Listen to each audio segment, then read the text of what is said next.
বিসমিল্লাহিররহমানিররহিম। আসসালামু আলাইকুম। Welcome to his kitchen. আজকে আমি মুরগির মাংস দিয়ে শীতকালীন মিক্সড সবজি খিচুড়ি রান্না করে দেখাবো আপনাদের।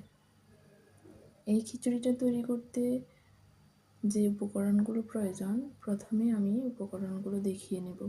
প্রথমে নিয়েছি 3 পট চাল, অর্থাৎ 750 গ্রাম পোলাওর চাল, 250 গ্রাম মুরগির মাংস, 250 গ্রাম মসুর ডাল, 250 গ্রাম মুগ ডাল,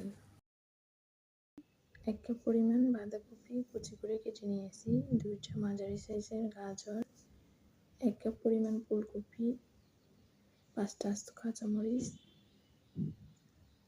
মাঝারি সাইজের একটা শালগম, বড় সাইজের একটা টমেটো আর মাঝারি সাইজের 2টো আলু কুচি করে কেটে নিয়েছি।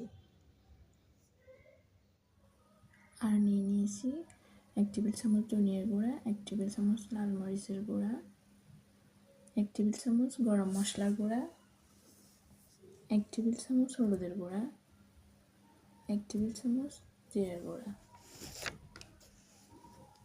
1 টেবিল চামচ 2 টেবিল চামচ আদা রসুনের পেস্ট, 1 টেবিল চামচ ঘি, 7-8টার মতো কাঁচামরিচ ফালি করে কেটে নিয়েছি, 2 টেবিল চামচ লবণ, 1 কাপ পেঁয়াজ কুচি, 1 কাপ ধনিয়া পাতা কুচি, সরিষার তেল 1.5 কাপ। ডালগুলো হালকা ভেজে গরম পানিতে ভিজিয়ে রেখেছি 10 মিনিট। এখন চাল আর ডাল একসাথে ভালোভাবে পরিষ্কার করে ধুয়ে নেব।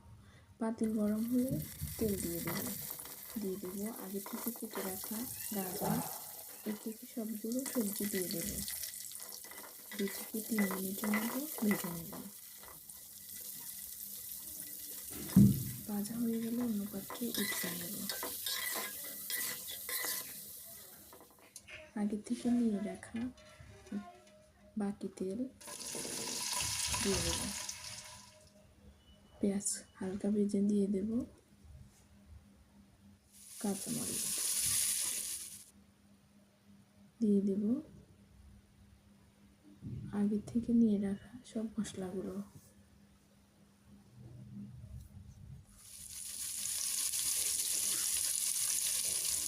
দিয়ে দেব। মশলা দিয়ে দিয়েছি, 1 মিনিট ভেজে দিয়ে দেব আগে থেকে নিয়ে রাখা সব মশলাগুলো।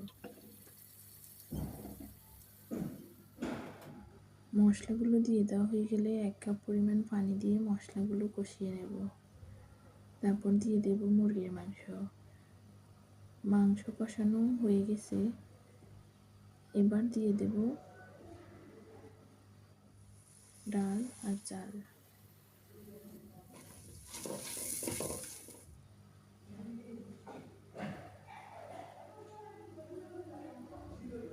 এই পর্যায়ে মিডিয়াম করে রেখে চাল ডাল ভেজে নেব 3 থেকে 4 মিনিট ঝরঝরে বা বাসা পর্যন্ত।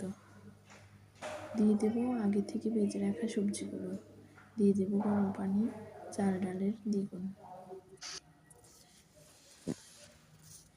এই পর্যায়ে চুলার আঁচ মিডিয়াম টু হাই রেখে ঢাকনা দিয়ে ঢেকে 5 মিনিট রান্না করে নেব। মাঝে মাঝে ঢাকনা খুলে নেড়ে চেড়ে দেব। এবার দিয়ে দেব ধনেপাতাগুলো দিয়ে নেড়ে চেড়ে দেব।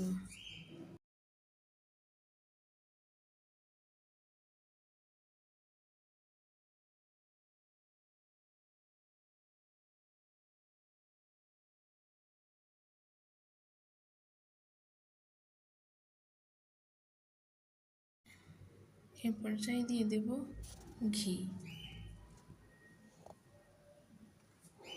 ঘি দেওয়ার পর 5 মিনিট লো আঁচে রান্না করে নেব।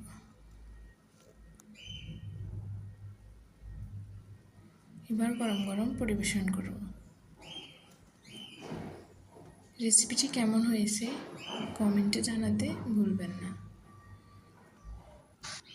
ইনশাআল্লাহ সবার কমেন্টে রিপ্লাই দেওয়ার চেষ্টা করব। এতক্ষণ সাথে থাকার জন্য ধন্যবাদ। আসসালামু আলাইকুম।